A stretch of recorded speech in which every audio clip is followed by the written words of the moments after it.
Moving forward, I'd like to invite Mr. Ahmed Manzoor, founder Blockchain Institute, and the topic of his discussion is how blockchain will change healthcare. Actually AI पे बहुत ज़्यादा बात होगी तो मैंने कहा कि कुछ डिफरेंट होना चाहिए. सो ब्लॉकचेन, कितने लोगों को यहाँ पे ये लगा है कि मैं बिटकॉइन सिखाने के लिए आ रहा हूँ? Obviously this is not something financial advisory thing. ठीक है, हम यहाँ पे टेक्नोलॉजी की बात करेंगे और देखेंगे, जैसे अभी थोड़ी देर पहले एक बात हुई कि ब्लॉकचेन किस तरीके से रिकॉर्ड कीपिंग कर सकता है. बिकॉज मुझे यहाँ पे एक चीज़ नज़र आई थोड़ी सी कि कुछ लोग ये बात कर रहे थे कि चीज़ें जो है शेयर कैसे होंगी, यानी एक हॉस्पिटल के पास जो डेटा है वो दूसरे हॉस्पिटल के पास कैसे जाएगा, फर्स्ट थिंग. दूसरी चीज़, चीज़ें वेरीफाइबल कैसे होंगी. ये नेक्स्ट स्लाइड कीजिएगा प्लीज़. थोड़ा सा मेरा इंट्रोडक्शन जी. मेरा 21 ईयर्स का एक्सपीरियंस है आईसीटी इंडस्ट्री का, मोस्टली इन नेटवर्क्स, और since last 4 years I am working in blockchain field. बहुत थक गया हूँ लोगों को बता के कि ब्लॉकचेन बिटकॉइन के अलावा भी है एक्चुअली. तो अभी जस्ट यहाँ पे क्योंकि मुझे पहला मौका मिला हेल्थ केयर पे बात करने का, वो भी पाकिस्तान में, थैंक टू असफर साहब जिनको मैंने आइडिया अपना पिच किया और उन्होंने कहा कि ठीक है जी, इस पर बिल्कुल बात होनी चाहिए. तो नेक्स्ट स्लाइड. अच्छा, थोड़ा सा मिसकॉन्सेप्शंस के ऊपर कि हमारे यहाँ ब्लॉकचेन को लेके मिसकॉन्सेप्शंस बहुत ज़्यादा हैं. यानी एक होता है थोड़ी ज़्यादा, एक होता है बहुत ज़्यादा. सबसे पहले तो कुछ इन्फ्लुएंसर्स ने एक चीज़ डाल दी हुई है कि बिटकॉइन इज़ अ ब्लॉकचेन. हालांकि ऐसा नहीं है. ब्लॉकचेन एक सिंपल रिकॉर्ड कीपिंग सिस्टम है. उसको और भी परेशान बताते हैं जिन लोगों को पता है ना थोड़ा सा ब्लॉकचेन, वो और मुश्किल करके भी बताते हैं कि पता नहीं क्या होने लगा ब्लॉकचेन के साथ. तो ऐसा नहीं है. और बिटकॉइन तो बिल्कुल नहीं है. और दूसरी एक चीज़ है, blockchain.com एक वेबसाइट है. अच्छा, मैं यहाँ पे एक कमेंट कर दूँ. मुझे सर सॉरी मैं आपका नाम यस सर, तारिक साहब ने एक बात की जो नॉर्मली मैं हर जगह पे कह रहा होता हूँ, we need innovators like you. ठीक है, थैंक्स. तो हमें इनोवेटर्स रिक्वायर्ड है, फॉलोअर्स रिक्वायर्ड नहीं है. ये मैं पिछले 15 साल से रो रहा हूँ इस इंडस्ट्री के अंदर कि जी यार कोई नई चीज़ बना लो, खुद बना लो. तो आज भी जब मैं ब्लॉकचेन की बात करता हूँ ना, तो ब्लॉकचेन हम अपना डेवलप कर सकते हैं. एंड बिलीव मी, यानी वो जो रिकॉर्ड शेयरिंग की बात हो रही है, अगर हम अपना नेटवर्क बना लें ना ब्लॉकचेन का, तो हम उनका डेटा यूज़ कोई भी कर सकता पूरे पाकिस्तान के अंदर, because that's a local data, right. Exactly. तो blockchain.com एक ट्रेडिंग वेबसाइट है, इसके अलावा कुछ नहीं है. फिर तीसरी बात आती है कि ब्लॉकचेन सिर्फ फाइनेंशियल सेक्टर के लिए बनाया गया, क्योंकि बिटकॉइन है.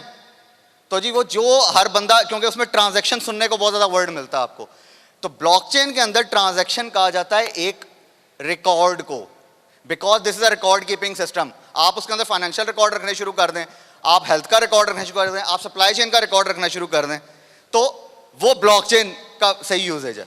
तो blockchain.com is not a blockchain. मैंने जब पहली दफ़ा पाकिस्तान ब्लॉकचेन इंस्टीट्यूट बनाया ना, तो मुझे जो पहली कॉल आई थी वो आई थी कि जी आप ट्रेडिंग भी सिखाते हैं. तो मैंने कहा नहीं भाई, मैं तो खुद इन्वेस्ट वगैरह नहीं करता, मैं क्या ट्रेडिंग सिखाऊंगा तुम्हें.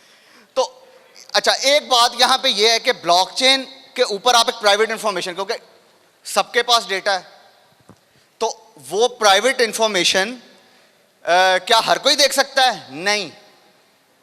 वो हैश्ड होगी. हैश्ड मींस वो सिक्योर्ड होगी, और इतना ज़्यादा सिक्योर होगा कि वो आपकी इजाज़त के बगैर भी नहीं देख पाएगा.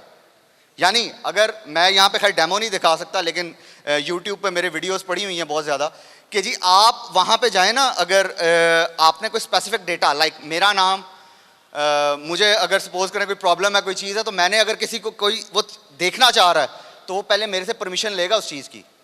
मुझे एक मैसेज आएगा कि जी वो बंदा आपका डेटा देखना चाह रहा है, देन वो देख सकेगा, अदरवाइज नहीं देख सकेगा. देन स्मार्ट कॉन्ट्रैक्ट्स, बहुत ज़्यादा वर्ड सुनने को मिलता है. अमार जाफरी साहब इज हेयर, माशाल्लाह. ठीक है, वो हम सब के उस्ताद हैं बहुत सारी चीज़ों में. अच्छा, स्मार्ट कॉन्ट्रैक्ट जो है, वो कॉन्ट्रैक्ट का नाम सुनकर लगता है शायद कोई ज़मीन अपने नाम लगवाने लगा. तो ऐसा नहीं है. This is just line of code जो टेक्निकली एआई को यूज़ कर रहा होगा, चीज़ों को ऑटोमेट बना रहा होगा, और उसका कोई काम नहीं है. यानी लोग ना यहाँ पे एक और चीज़ सोचते हैं कि फ्रंट एंड शायद डिफरेंट है, इसका सिर्फ बैक एंड डिफरेंट है. फ्रंट एंड से कोई लेना देना नहीं है. फ्रंट एंड वैसे ही बनेगा जैसे बन रहा है, सिर्फ बैक एंड पे डेटाबेस डिसेंट्रलाइज्ड हो रहा है. Next slide please. अच्छा, हम उस क्वेश्चन की तरफ भी चलते हैं. मैं कोशिश करूंगा कि इस पूरी चीज़ को जो है ना जल्द से जल्द रैप अप करूं, बिकॉज आखिर में मैंने 2 चीज़ें रखी हुई हैं आप लोगों के लिए. अच्छा, यहां पे जो ये एक कॉन्सेप्ट है ना सेंट्रलाइजेशन का और डिसेंट्रलाइजेशन का, ब्लॉकचेन के अंदर इसको समझना सबसे जरूरी है। सेंट्रलाइजेशन में वही प्रॉब्लम्स होती हैं जो हम आज डिस्कस कर रहे थे, रिकॉर्ड कैसे शेयर होगा, कोई ओनर कैसे ले लेगा डेटा। जब डिसेंट्रलाइज की बात करते हैं तो दैट मीन्स डेटा हर जगह पे फैला हुआ है, हर किसी के पास exactly same data, this is not distributed. आज से अगर मैं 3 साल पहले बात करूं तो लोग डिस्ट्रीब्यूटेड और डिसेंट्रलाइज को अलग-अलग बात कर रहे थे। अभी हम बात करते हैं डिसेंट्रलाइज की सिर्फ, क्योंकि चीजें इवॉल्व हो रही हैं। इवॉल्व होने का मतलब है अभी और भी आगे इसमें चेंजेस आने वाली हैं और टर्मिनोलॉजी चेंज। अच्छा, एक और क्वेश्चन यहाँ पे लोग नॉर्मली पूछते हैं कि हम तो शायद ब्लॉकचेन की फील्ड में बड़ी देर से एंटर हो रहे हैं। हम बिल्कुल देर से एंटर नहीं हो रहे। 2015 में इस पर काम शुरू हुआ था एज ए टेक्नोलॉजी, उससे पहले सिर्फ बिटकॉइन हुआ करता था। इथेरियम 2015 में आया और मैच्योर अब 2018 में हो रहा जाके वो। तो हम देर से हैं, हम बिल्कुल टाइम। हाँ, अगर हम नहीं अपनाते देन यस, अगले 1-2 साल तक बड़े क्रिटिकल हैं। अगर हम नहीं अपनाते सर वाली बात तो फिर वाकई बड़ा क्रिटिकल टाइम है। देन एक बात आती है कि यहाँ पे देखें, जो नॉर्मल फाइल्स होती है ना वो होती है क्रेड फंक्शनैलिटी के अंदर, यानी आप या उसको क्रिएट कर सकते हैं, रीड कर सकते हैं, डिलीट कर सकते हैं, अपडेट कर सकते हैं, इसके अलावा और कुछ नहीं कर सकते किसी भी फाइल को, राइट। ब्लॉकचेन की टेक्नोलॉजी के अंदर इंटेंशनली हमने आखिरी 2 फंक्शनैलिटीज निकाल दी। अब या आप क्रिएट कर सकते हैं या आप रीड कर सकते हैं। इसका मतलब डेटा मैनिपुलेशन नहीं हो सकती किसी भी सूरत। अब वो अपडेट पहले था ना, किसी ने अपडेट कर दिया, डेटा मैनिपुलेट कर दिया, आप यहां से लेके किसी और जगह चले गए, यहां पे आपको खुदा ना ख्वास्ता कोई मसला था, बाहर जाके वो मसला, इससे आपको वेरीफाइबल डेटा मिलेगा।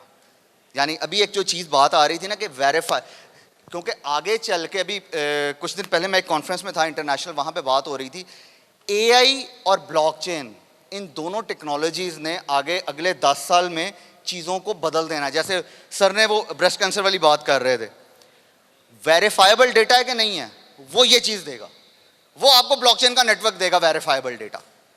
देन कंसेंसस एल्गोरिथम, कंसेंसस का वही मतलब है कि जो एक होता है यानी रायमा, या कि अगर एक डेटा एंटर हो रहा है वो पहले से एंटर्ड है कि नहीं है, क्या मैं उसको मैनिपुलेट तो नहीं कर रहा, तो कंसेंसस एल्गोरिथम्स रन होते हैं। दिस इज नॉट समथिंग कि जी बस चल रहा है सिलसिला। Next slide please. अच्छा, इसके कैरेक्टरिस्टिक्स में peer to peer networking, that means कि every node is connected to every other node. अगर यहाँ पे आई होप सारे डॉक्टर्स हैं माशाल्लाह, यानी आपका हर पीसी किसी दूसरे पीसी से कनेक्टेड है टू शेयर द डेटा। यानी अगर हम यहाँ पे 150 के करीब लोग बैठे हुए हैं, हम सबका डेटा एक दूसरे से कनेक्टेड है। अगर कोई एक अपडेट भी आती है ना और वो कोई एक नोड नहीं कनेक्टेड, जब वो कनेक्ट होगी तो वो अपडेट कर देगा उसको।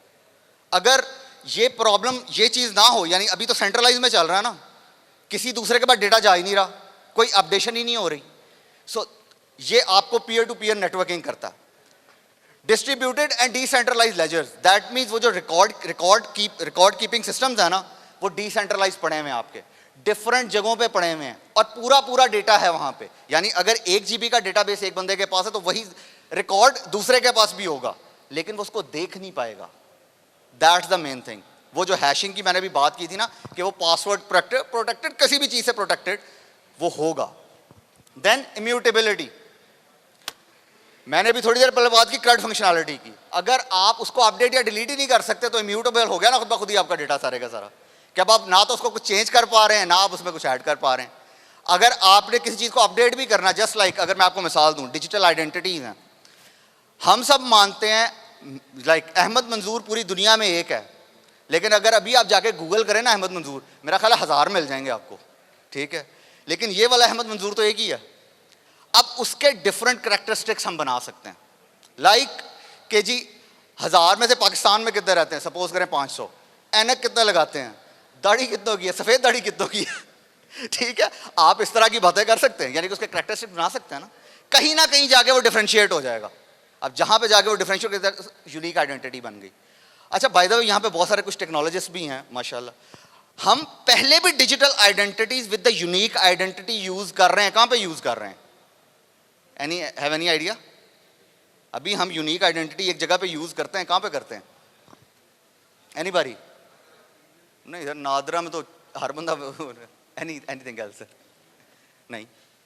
मैक एड्रेस, डिवाइस का मैक एड्रेस, मॉडल सेम है, कंपनी सेम है, आइडेंटिटी यूनिक होगी उसकी इंटरनेट पे कन्वर्ट होने के लिए, ऐसा ही है।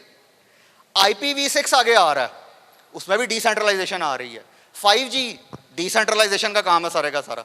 तो टेक्निकली आप उस तरफ जा रहे हैं। हाँ, अगर इस टेक्नोलॉजी को भूल के चले जाएंगे फिर प्रॉब्लम है, अगर तो इसको साथ लेके चलेंगे देन वो फायदा है जो सर ने बात की थी कि हम। सर नेक्स्ट स्लाइड कीजिएगा।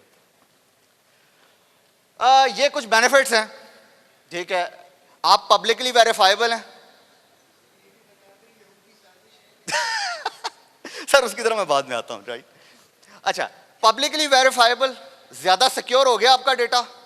देन आप क्वालिटी एश्योरेंस, लाइक अभी एक ड्रग ट्रेसेबिलिटी पे बात करते हैं। अगर एक ड्रग देखें, आप कोई भी मेडिसिन लेने जाते हैं ना, किसी आम आदमी के लिए, मैं एक आम आदमी हूँ, राइट, डॉक्टर नहीं हूँ, जो घर में बैठा हज़ार डॉक्टर थे वो एक अलग बात है, ठीक है। लेकिन जब लेने जाता हूँ ना मेडिसिन, तो मुझे वो सॉल्ट वाली चीज़ जो अब आई है, मुझे पहले समझ में नहीं आती थी कि अब आपने सॉल्ट लिख के देना।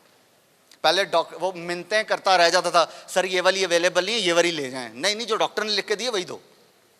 प्रॉब्लम थी। अब अगर मैं उसकी drug traceability, sir next slide कर दें, वो ड्रग ट्रेसेबिलिटी वाला आ जाएगा खुद। यस। तो अब अगर तो मैं ये काम करता हूँ, लाइक कि जी मैं जाता हूँ, एक ऐप है, अब हर मेडिसिन यूनिक है अपने आप में, जैसे इंसान यूनिक है, मेडिसिन भी तो यूनिक हो सकती है ना। अगेन मैक एड्रेस में वापस जाएं, वो दोबारा लेके आई जा सकती है ना टेक्नोलॉजी, इसमें कोई मसला तो नहीं है।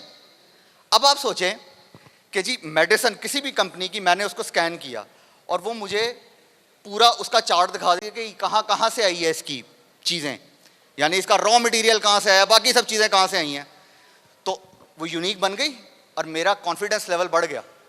यानी अभी देखें, आप ई कॉमर्स पे चीज़ें मंगवाते हैं, पेंडेमिक ने हमें बहुत ज़्यादा आदी बनाया ई कॉमर्स का। कितने परसेंट, ये सर्वेज क्या बताते हैं, कितने परसेंट लोगों को यकीन होता है उनको जो चीज़ मिल रही है वो ओरिजिनल है। हाँ, एक चीज़ तो मैं भी आपको बता देता हूँ, अगर नाइकी आप 1500 की ले रहे हैं, वो तो मैं यहाँ पे खड़ा हो गया आपको बता देता हूँ, वो 2 नंबर होगी, ठीक है। लेकिन अब मुझे बताएं कि कितने परसेंट लोग ये यकीन से चीज़ खरीदते हैं, ये सर्वेज बताते हैं। टाइम खत्म हो रहा, ओके। सर नेक्स्ट स्लाइड पे आइएगा। ये वो ड्रग ट्रेसेबिलिटी की जो मैं बात कर रहा हूँ ना, बाय द वे वो 17.7% लोग हैं। वैसे ही ये जो है आपको ओरिजिन तक बता देते हैं, यानी आपने स्कैन किया, आपको रॉ मटेरियल कहाँ से आया, बाकी चीज़ें कहाँ से आई हैं, आपको एक एक चीज़ का बता दिया गया। देन अब आप इजी होके उस मेडिसिन को यूज़ कर सकते हैं। अब जहाँ पे वो ओरिजिन नहीं आपको पता होगा, वहाँ पे आप परेशान होंगे। अब इन तमाम चीज़ों को वही जो एट्रीब्यूट्स की बेस पे डिफरेंस किया जा सकता है हर चीज़ को।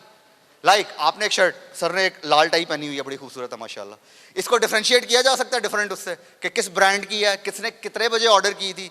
जब ई कॉमर्स में मिलेगी तो वो यूनिक होगी अपने आप में। तो ये ब्लॉकचेन टेक्नोलॉजी है। Sir next slide. This is a complex picture a little bit, लेकिन आपकी सप्लाई चेन कुछ इसी तरह चल रही होती है।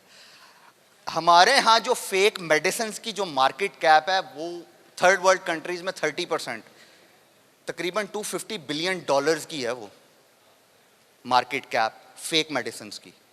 हम लोग लेते हैं, यानी थर्ड वर्ल्ड कंट्री है, यहाँ पे भी आती हैं, लेकिन उसको अब नए यंगस्टर्स, नए टेक्नोलॉजीज को जिस तरीके से उसको कन्वर्ट करने की कोशिश कर रहे हैं ना, तो देख के अच्छा लगता है। वरना आज से बहुत साल पहले जब टेलीमेडिसिन की बात होती थी ना, मैंने अपना पहला प्रपोजल जमा कराया था 2011 में, तब लोग कहते थे नहीं नहीं ये बात नहीं है यार, ये तो फ़र्क काम है, ठीक। तो वो टेलीमेडिसिन का प्रॉपर सिस्टम था with telepresence. Okay, thank you very much. Any questions please?